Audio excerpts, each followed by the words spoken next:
Allah is my heart's speech. Your mercy is what I beseech. Keep in my heart your remembrance, and in your deen allow me to advance. Help me in my quest. Permit me to pass the ultimate test. Help me in my quest. Permit me to pass the ultimate test. Assalamu alaikum wa rahmatullahi wa barakatuh. Welcome to a new episode of Ask Huda. I'm your host, Fuad Muhammad. Today we have the privilege to welcome on the show our dear and respected Islamic scholar, Dr. Muhammad Salah. Assalamu alaikum, Doctor, and welcome to the program. Wa alaikum assalam wa rahmatullahi wa barakatuh. Thank you, Fuad. Jazakallahu khairan.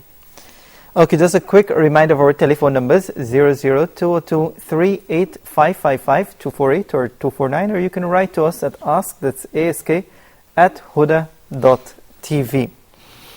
Okay, Dr. Muhammad, the first question is from Sister Wafa, and it's a technical question. She says that if a parent is doing something wrong, an act of disobedience, and the children are faced by problem, can it be a consequence of that parent's doing that affects the children? Bismillahir Rahmanir Rahim. Alhamdulillahi alladhi bi ni'matihi tatimmu as-salihat. والصلاة والسلام على سيد البرايا أفضل الكائنات سيدنا محمد وعلى آله وصحبه وسلم تسليما كثيرا. I praise Allah the Almighty alone, and I send the best peace and blessings upon His Prophet Muhammad sallallahu alayhi wasallam. In the Quran, Allah subhanahu wa ta'ala indicated that no one bears the sin of another, no one will be responsible for the bad doing of others, unless those who are under His guardianship. For the first part, Allah subhanahu wa ta'ala said, لا تزر وزرة وزر أخرى, that no bearer of a sin bears the sin of another. With regards to the second part, Allah subhanahu wa ta'ala said, يا أيها الذين آمنوا قوا أنفسكم وأهليكم نارا وقودها الناس والحجارة عليها ملائكة غلاظ شداد لا يعصون الله ما أمرهم ويفعلون ما يؤمرون. So the summary of all of that is, if a person is doing something bad, that does not mean that his children will be liable for it, or will pay the price, or their future will be miserable because of the bad doings of their dad or whatever. No. As a matter of fact, even if the child was as a result of an illegitimate relationship, an illicit relationship, we call it waladu zina. We do not prejudge the child, whether it's a boy or a girl, that he is a bad person, whether he or she, because his parents have committed adultery. But on the contrary, if the parents were righteous, definitely the righteousness will benefit the children. Because Allah subhanahu wa ta'ala informed us in the Quran, in Surah Al-Kahf, said, وَكَانَ أَبُوهُمَا صالحا فأراد ربك أن يبلغ أشدهما ويستخرج كنزهما. In the story of Musa alayhi salam and Al-Khadr, when they reconstructed the wall in order to restore it, in order to keep the treasure hidden until the children grow up, he said because their father could be their immediate father, or some of the Mufassirin said the seventh great-grandfather. Because of his righteousness, it extended to cover his great offspring or children. So this is good, that our good doing will benefit ourselves, our spouses, and our children, even if they did sin. And it will benefit our neighbors. Al-Hasan said that the righteousness of one person, it will benefit 70 of his neighbors. But not on the contrary, with regards to punishment, that Allah subhanahu wa ta'ala does not punish any person simply because of the bad or the evil doing of others. Wallahu a'lam. Okay, we have Brother Abdullah from Qatar. Assalamu alaikum, brother, you're live on Ask Huda.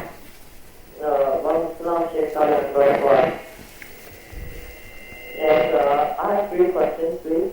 Okay, go ahead. And is there a hadith in which Prophet Muhammad sallallahu alaihi wasallam said that the best of my nation are those who stay awake after Fajr? Okay. And my second question is, did Prophet Muhammad sallallahu alaihi wasallam sleep for 1 hour after Shuruq or before Dhuhr? Or did he used to sleep after Dhuhr? Can you please give me the hadith? If he prays 1 hour before Shuruq? Before Shuruq or before Dhuhr. Okay. After Shuruk or before Dhuhr? Okay. Yes. And your third question? And my third question is, could you give us some hadith on the virtues of the seekers of Islamic knowledge? Okay. Okay. Jazakallah khair, Brother Abdullah there from Qatar. And then we have Brother Sadiq from Cyprus. He wants to know, even a Muslim dies at the age of 15, just after he or she matures and they attained puberty, what happens to such a person? Since they were in the religion of their father, they didn't know any other religion. He wants to know when they die, what happens. In the hadith, the Prophet ﷺ said, رُفِعَ الْقَلَمُ عَنْ ثَلَاث. The hadith means the pen through which Allah subhanahu wa ta'ala records the actions of the human beings. For each person there are two angels who are in charge for recording our good and bad deeds. The bad deeds will be started in its recording once the person reaches the age of puberty, not before that. Okay, obviously there is النائم حتى يستيقظ, and if a person is asleep until he wakes up, and so on. So one of the three individuals whom Allah subhanahu wa ta'ala does not hold accountable for their wrongdoings or choices is a sabi, an infant or a child, until they reach the age of puberty. Age of puberty is determined by some physiological signs, such as for a girl, obviously it is the period. For a boy or a girl, it is either experiencing a wet dream, deepening the voice. For a boy, these are some physical signs, growing the pubic hair and the underarm hair, etc. But if none of the above is been noticed, then at the age of 15, the scholars decided that this is the age where we would say that if none of the previous signs have appeared, then the child is considered as an adult, or in an Islamic fiqh, baligh, to be treated as an adult. So the age of 15 is the age where a person will be definitely able to comprehend, especially with going to schools and studying different religions and watching the news, being experts in video games and computer science and all of that. If the person was exposed to the Islamic teachings, if the person had been informed about the deen, because there is a subject that's called al-udhru bil-jahl. What if somebody have never heard of Islam? That would be treated similar to Ahlul Fatra. Ahlul Fatra are the people who happen to be at some time in between two prophets, where there was no guidance, there was no message, there was no messenger, so they did not know much. Those people, when they die, Allah subhanahu wa ta'ala will test them on the Day of Judgment. It doesn't mean that they will just enter heaven simply, or they will be judged as to enter hell because they did not believe. No, وَمَا كُنَّا مُعَذِّبِينَ حَتَّى نَبْعَثَ رَسُولًا. This is what Allah said, that we're not going to punish anyone or any village or any town or party or group unless if we send a messenger to them, and then if they deny him and belie his message, then in this case they will be punished.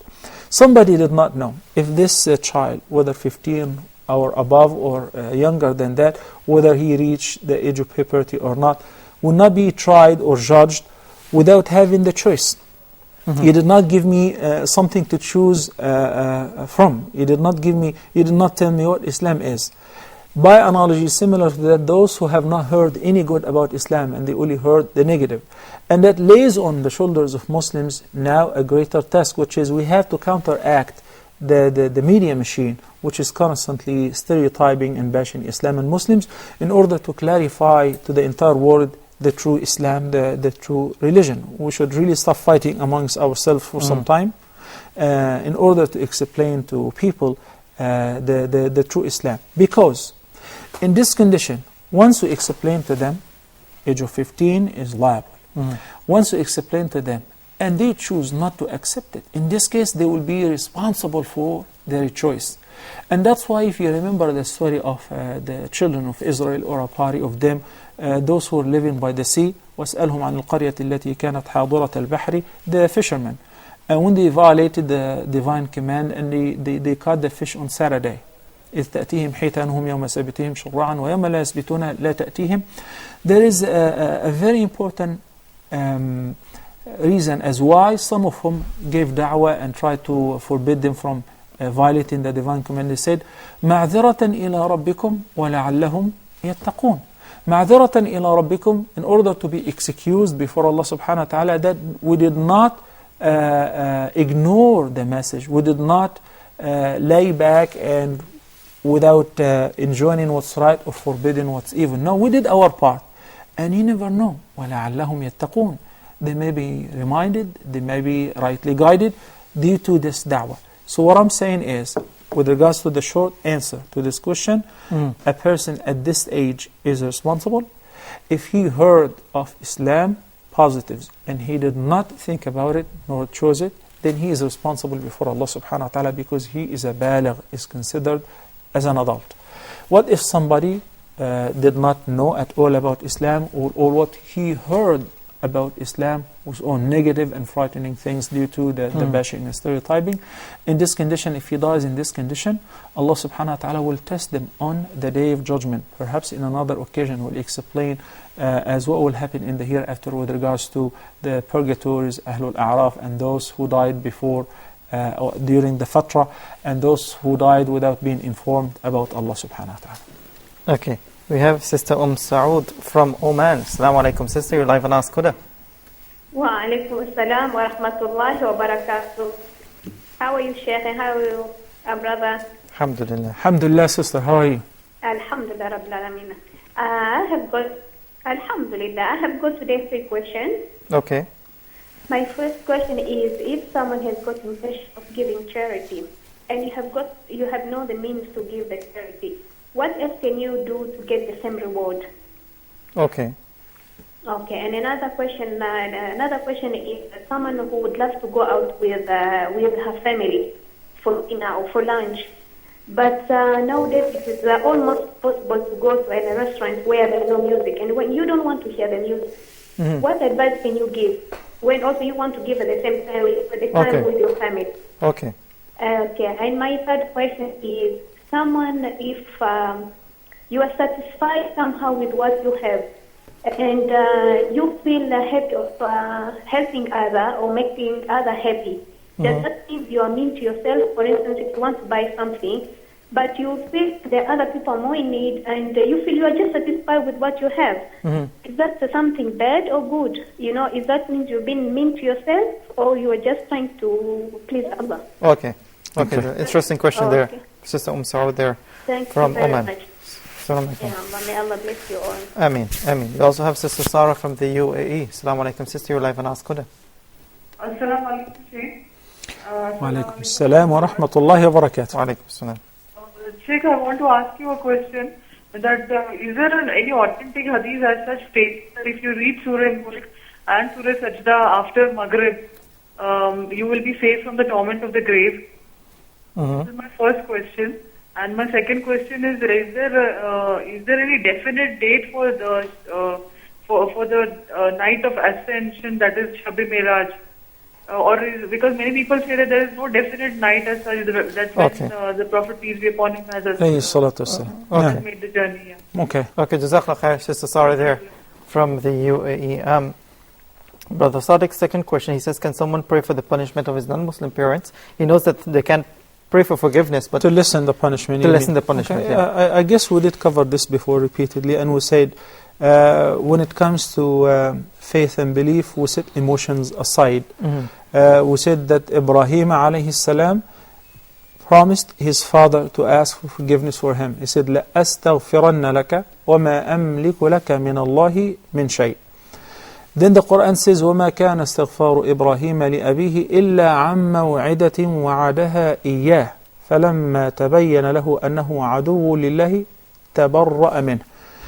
Which means that only Ibrahim, Prophet Abraham, peace be upon him, sought forgiveness for his father only because he promised him. But when he recognized that his father was an enemy or an opponent to Allah because he did not believe and he died in a state of disbelief, he disowned him. We understand from these collective evidences, and I don't want to repeat all of them, that it is not permissible for the believers to ask for forgiveness or to seek forgiveness for those who die in a state of disbelief, and Allah knows best. Okay, we have Sister Wafa from Egypt. Assalamu alaikum, sister. You're live on Ask Huda. Wa alaikum salam wa rahmatullahi wa barakatuh. Thank you, Sheikh, for all your advices and your answers. Jazakumullahu khairan. Sheikh, Allah says, وَكَذَلِكَ جَعَلْنَاكُمْ أُمَّةً وَسَطًا. And the word Islam is the religion of moderation, is always raised in the face of anyone who wants to be a practicing Muslim. My question is, what is the criterion of moderation, and who can decide it? Okay. Thank you very much. That's Sister Wafa there from Egypt. We also have Sister Shafia from Nigeria. Assalamu alaikum. Sister, you're live on Ask Huda. I have two questions. Okay, go ahead. My first question is, if you have a non-Muslim as a help, maybe a housemaid, Okay. and on Sundays she's supposed to go to church, Okay. what is the ruling for you giving her maybe transport money or someone having to drop her at church to perform her religious duties? Okay. And then my second question is, if you have a business and you have to pay zakat, Okay. maybe your business you're not really getting, you're not making it. Okay. Okay. How do you calculate the zakat? Okay. Okay. Jazakallah khair. Sister Shafia there from Nigeria.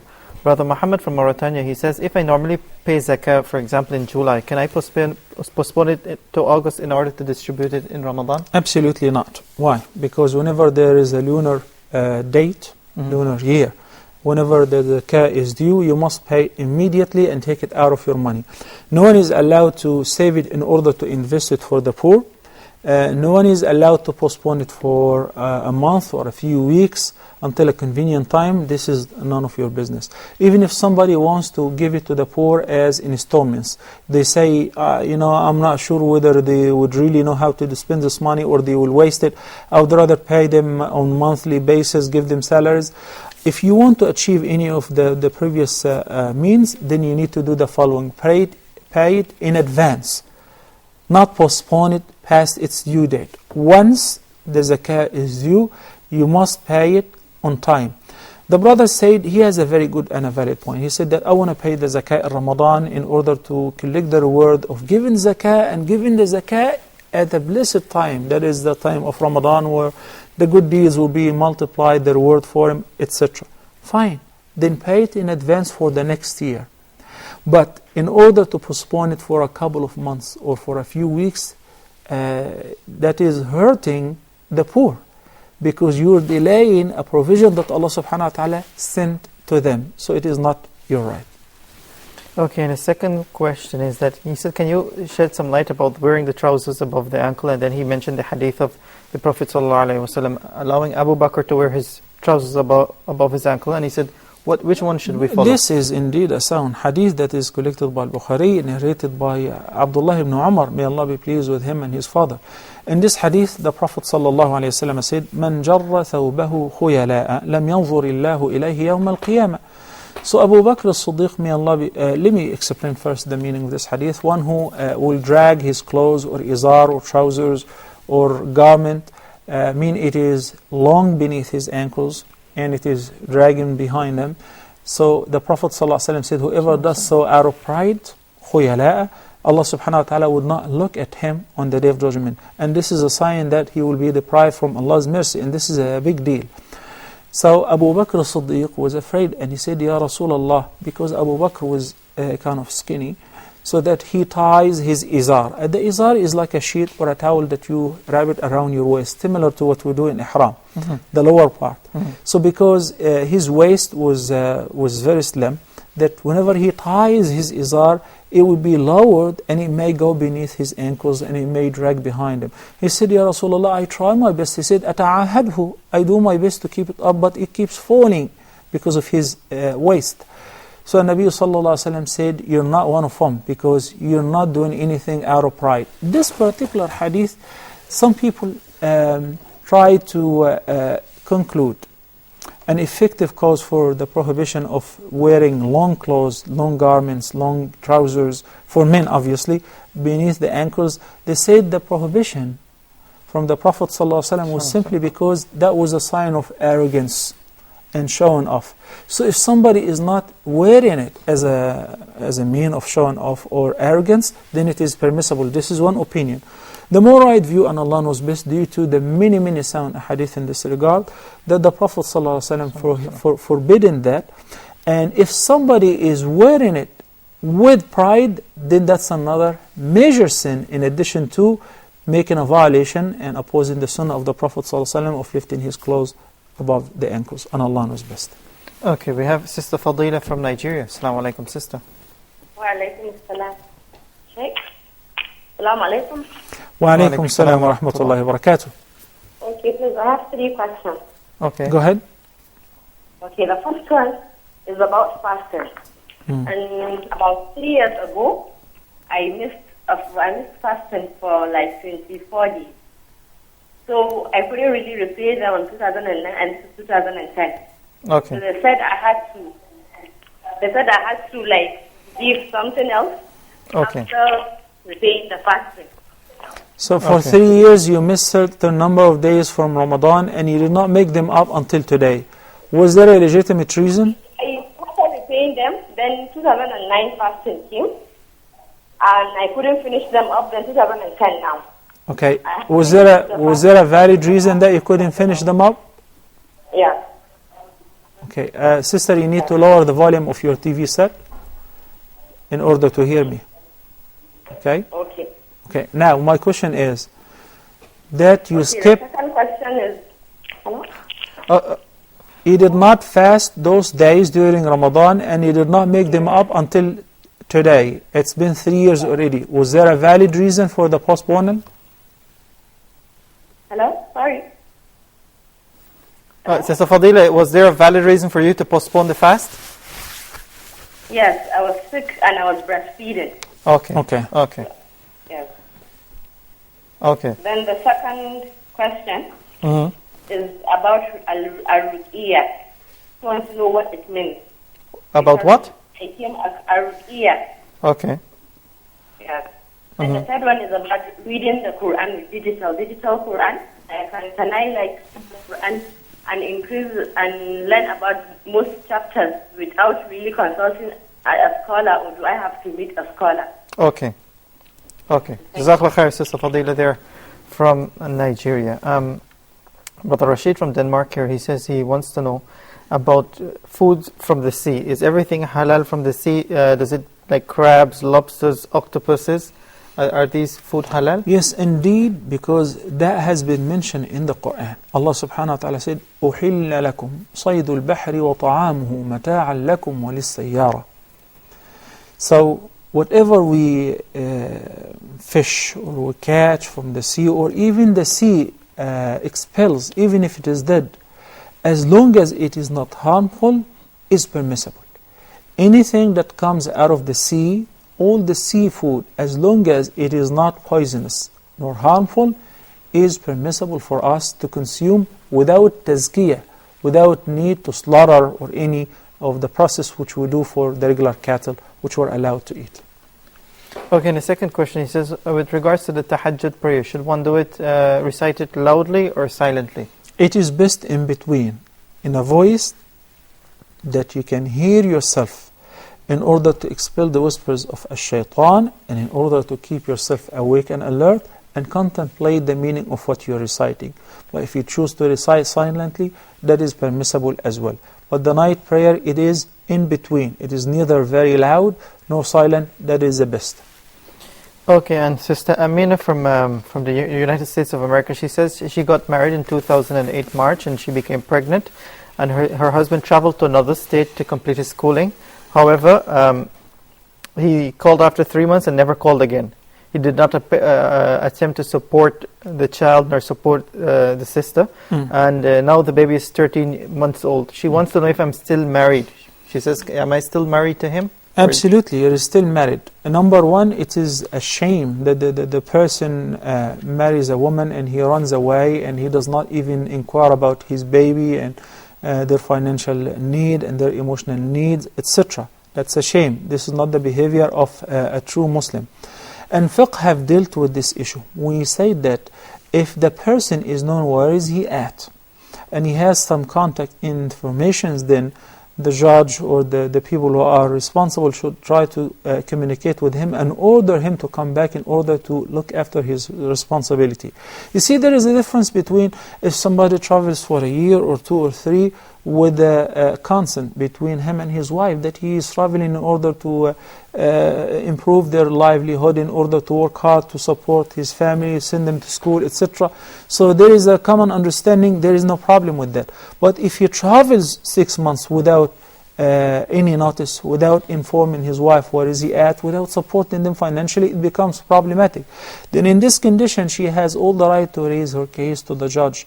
And if he has some informations, and he orders him to come back and he does not, then he has the right to separate them immediately, a year after his disappearance or refusing to appear before his family and resume his activities and take care of his responsibility. Even in case of divorce or separation, according to the judge, he is still liable for all the financial needs which have been spent in his absence and which will follow due to the child support. Okay, we have Brother Abdul Rahman from Nigeria. Assalamu alaikum, brother. You're live on Ask Huda. Brother Abdul Rahman? Alaykum assalam wa rahmatullahi wa barakatuh. Please, I have question, please. Okay, go ahead. My question about zakat. Okay. I have confusion about zakat, money zakat, cash. Okay, go ahead. Ask the question, Brother Abdul Rahman. Question, like say let's say I have 50 million in this year.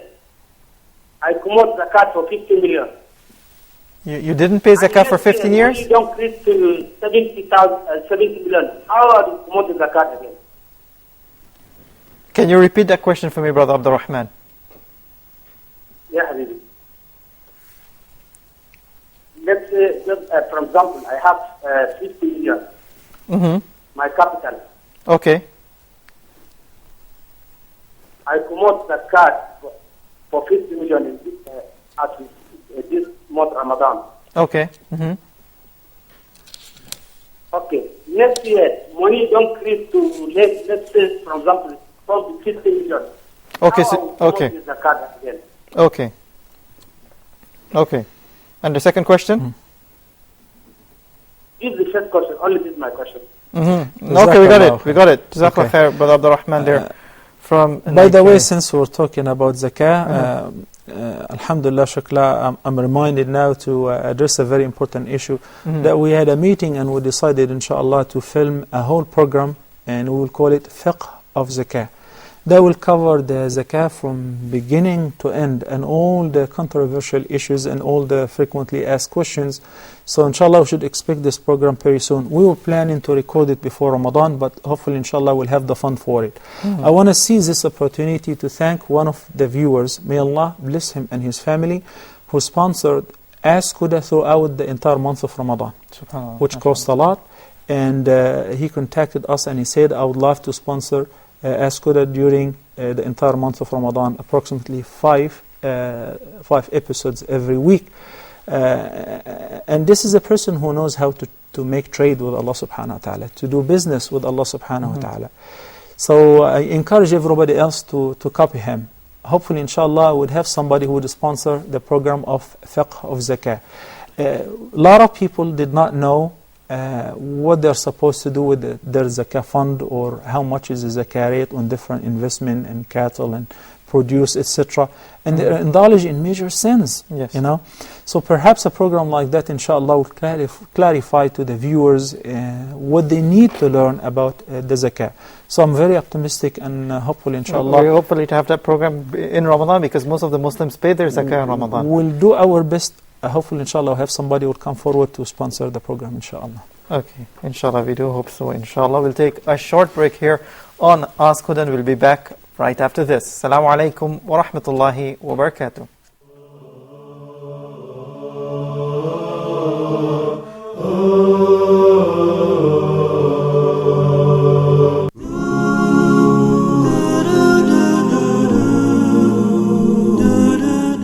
We are excited to inform our viewers that the Quran in Depth with Sheikh Ibrahim Zidan will be filmed live starting on Mondays at 1800 GMT. Allah subhanahu wa ta'ala says about the Quran, وَنُنَزِّلُ مِنَ الْقُرْآنِ مَا هُوَ شِفَاءٌ وَرَحْمَةٌ لِلْمُؤْمِنِينَ. That we reveal from the Quran what is cure and mercy to the believers. So the Quran is the cure. Cure physically to the diseases physically in the body and in the heart. We were ordered to recite Surah Al-Fatiha in every time we stand in the Salah. Pillar of the Salah. We need to change our life according to what Allah subhanahu wa ta'ala wants from us, according to this book. As the Prophet sallallahu alayhi wa sallam said, that the Quran is the thing between us and Allah subhanahu wa ta'ala. Whoever holds fast to it, he would never be led astray. We will take your calls and answer any questions you may have, as well as help you in your journey to understand the Quran properly. We hope you will join Huda TV and Sheikh Ibrahim Zidan every Monday from 1800 GMT until 1900 GMT for the Quran in depth.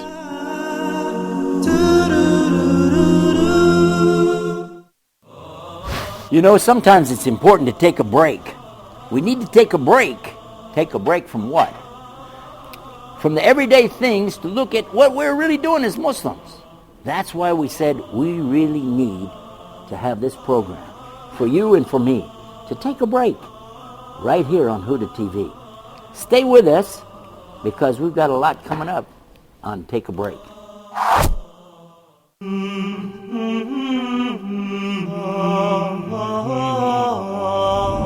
say that the translation has been indirectly influenced with the Israelite narrative. We haven't faced any problems in our preparations. We can't call it the wise Hajj. In Egypt, you have a huge amount of initiative going on in terms of developing qualifications in different parts of the system. Reading helps you gain knowledge, but saving the net doesn't help you at all. They are all welcome to participate in the discussion and the debate about the development of qualifications. What types of books our children do or should read? Join me for further discussion of Focus Point.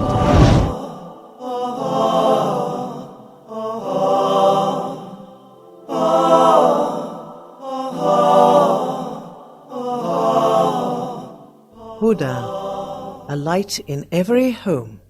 It comes to you the truth and the attribute of the one who created you, that he's one and alone running this universe, that he doesn't become born, he doesn't die, he doesn't eat and then go to the bathroom. This is not God. We have problems here. It doesn't make sense. Who was Jesus worshiping? Because it's recorded in the Gospels. Despite all of the other issues about the Gospels, we put those aside. We just say it's mentioned there that Jesus worshiped God. One who protects us from hunger.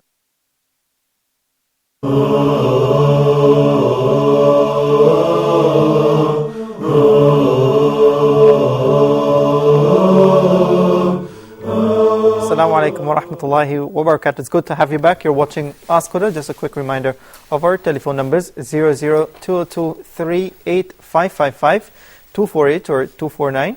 Or you can write to us at ask, that's ask@huda.tv.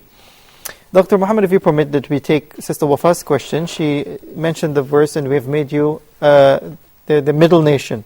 She wants to know what's the criterion of moderation and who determines who is moderate. The verse, as she said, وَكَذَلِكَ جَعَلْنَاكُمْ أُمَّةً وَسَطًا لِتَكُونُوا شُهَدَاءَ عَلَى النَّاسِ وَيَكُونَ الرَّسُولُ عَلَيْكُمْ شَهِيدًا. The word وَسَطًا means عُدُولًا, to be just nation. She's talking about what some people tend to use as a weapon in the face of their opponents. If they see somebody decided to be religiously committed or practice the sunnah, in the past when we were young, they used to call us Sunnis. It's like an insult. And the word Sunni means literally somebody who is practicing the sunnah. Now they came up with many different names in order to frighten their opponents, those whom they disagree with them. So if you see a woman decided, for instance, to copy and imitate the wives of the Prophet ﷺ and his daughters and the women of the companions and wear niqab or whatever, right away you will see some shuyukh who are in turbans, they call her, she's fanatic and she's extremist. And another would say, Inna dina yusr, religion is easy. So they misinterpret and twist the meaning of the verses and ahadith in this regard. Yes, and Nabi sallallahu alayhi wa sallam said, verily our religion is easy and it's about ease. Inna dina yusr, wa lan yushadda dina ahadun illa ghalaba. In what context? And Nabi sallallahu alayhi wa sallam was addressing those who take it very extreme on themselves. Those who decided, for instance, to fast on every single day, he said that is prohibited. Those who decided to finish the recitation of the entire Quran every single day or in a single prayer, say that is not permissible. In order to absorb the meaning of the Quran, the least you can recite it in 3 days. Those who decided not to get married in order to draw closer to Allah, he said this is not the way you draw closer to Allah. And he said, I am the dearest to Allah, I'm the most beloved to Him, and I fear Him more than any of you. Yet, and I'm married already, and I pray and I sleep and I fast Mondays and Thursdays, not every single day. He forbidden them from al-wisal, which is to fast continuously for several days. He's forbidden us from abstaining from talking, period, and say I'm fasting from talking. Certain things which was common in Judaism or in previous practices in Christianity, Islam came in order to give us ease, to make lawful for us what people before us have made it prohibited for themselves. He said, La rahbaniyata fil Islam. Things like of this nature. But if you examine every time somebody said, our deen is the deen of wasatiyya and our deen is the deen of peace, etc. He's talking in what context? He's talking to those who may be fighting for the sake of Allah, defending their countries against the invaders, or opposing the Israeli Zionist aggression. They said, we're supposed to be peaceful people. This is not true. We're supposed, as every human being, to defend ourselves. We're supposed to be proud of our religion. We're supposed to speak out loud because the truth will prevail, but it needs people to prevail it. Right? So things of this nature. When I see my son decided to wear a beard, which is very natural, right? Even in America, for instance, or in the West, if somebody's son, if he is agnostic or atheist, decided to wear whatever to wear or not to wear, or grow a beard or grow a mustache or shave his head, in whatever fashion, people do not object to that. But they only come to somebody who decided to imitate the luck of the Prophet ﷺ, decided to wear what the Prophet ﷺ used to wear, decided to recite certain invocations before and after, to be a good Muslim model. They start picking on them. إن الذين أجرموا كانوا من الذين آمنوا يضحكون وإذا مروا بهم يتغامزون, etc. So we say this is not moderation. To the extent now, if you talk to somebody who's not praying and you say, why don't you pray? Right away he's going to use the same tools. You say, well, inna ad-dina yusr, and Allah is of forgiving, the most merciful. It is true that Allah subhanahu wa ta'ala said في Surah Ibrahim, Surah Al-Hijr, نبئ عبادي أني أنا الغفور الرحيم. And that's it.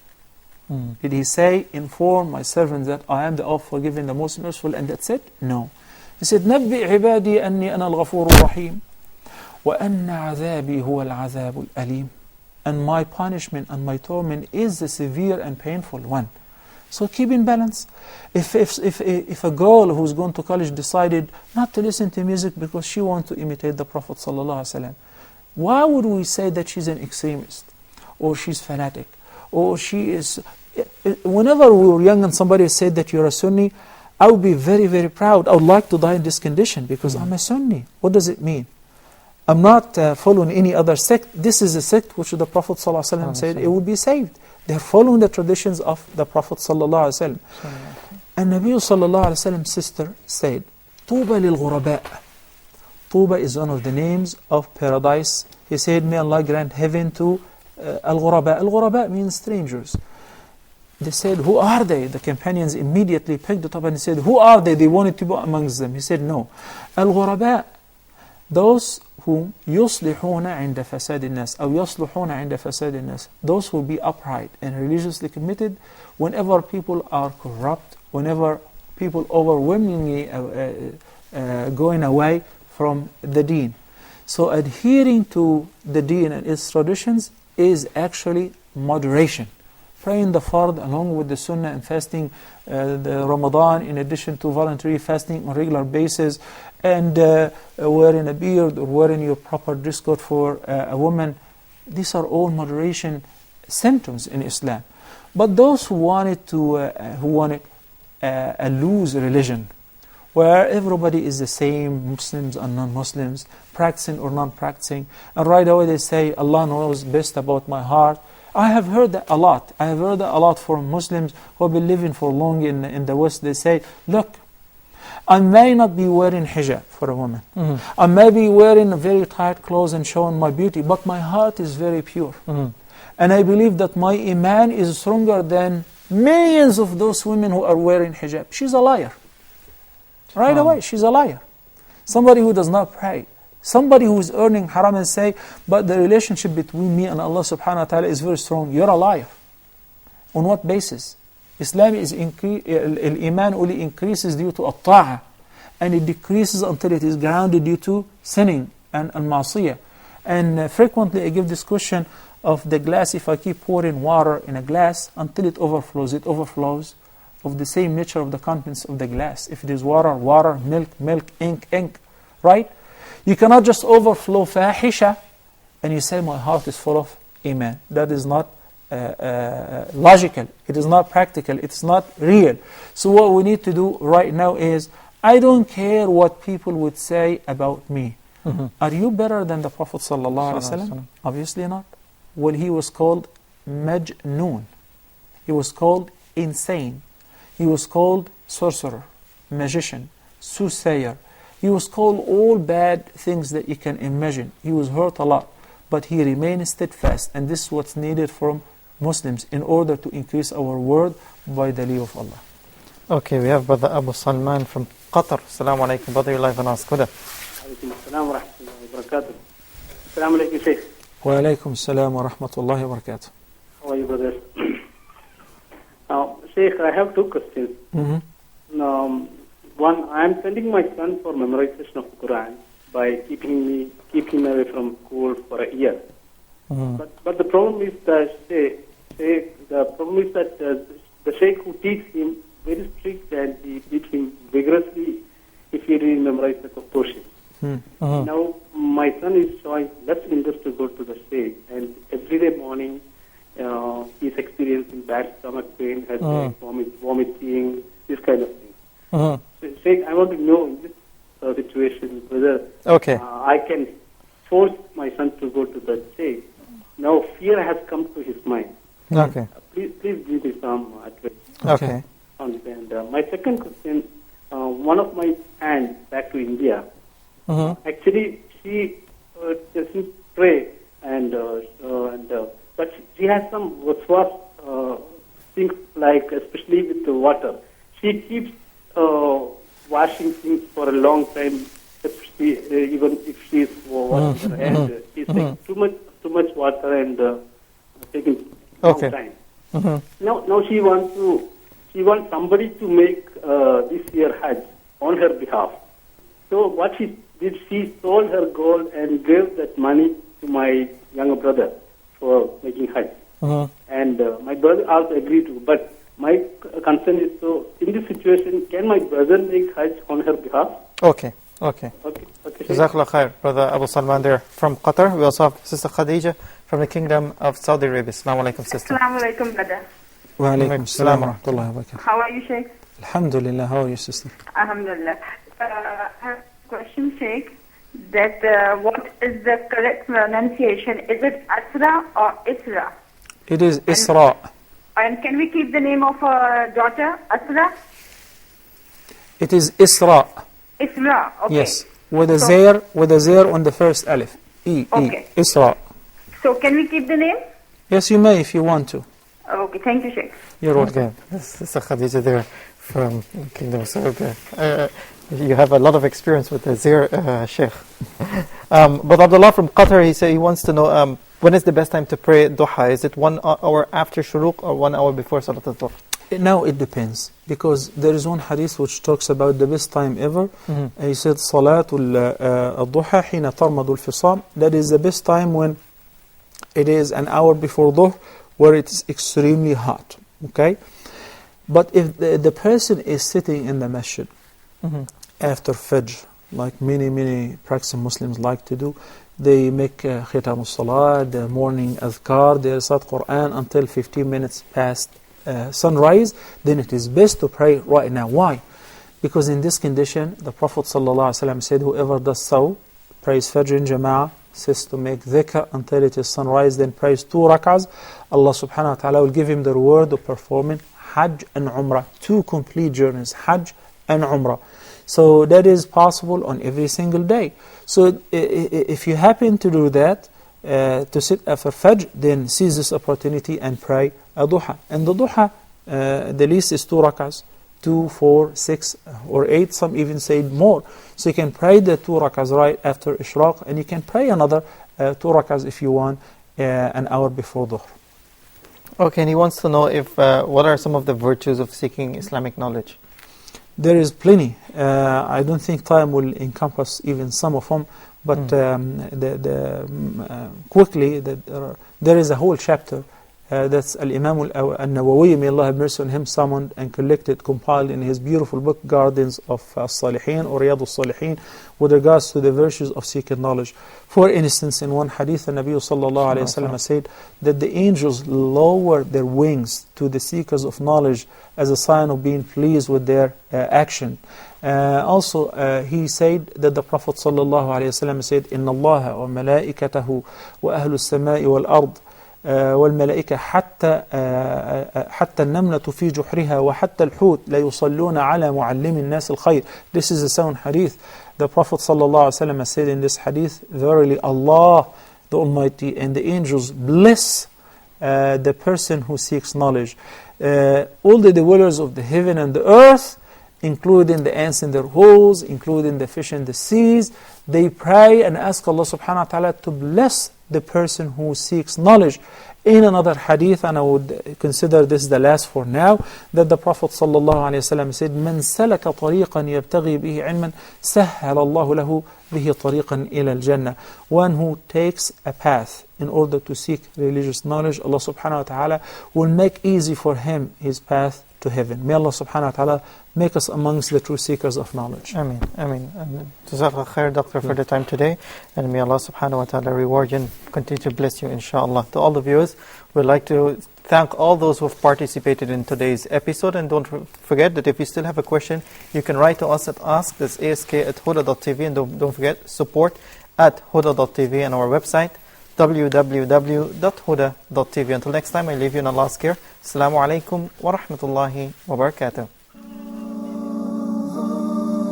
If my love is attached to thee, then from sins I will be free. Each time my heart will beat, your name will resound with heat. Allah is my heart's speech, your mercy is what I beseech.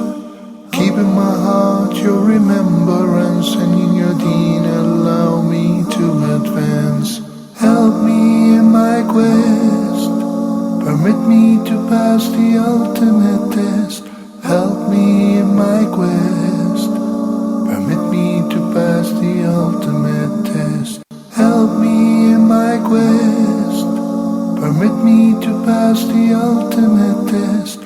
Help me in my quest, permit me to pass the ultimate test.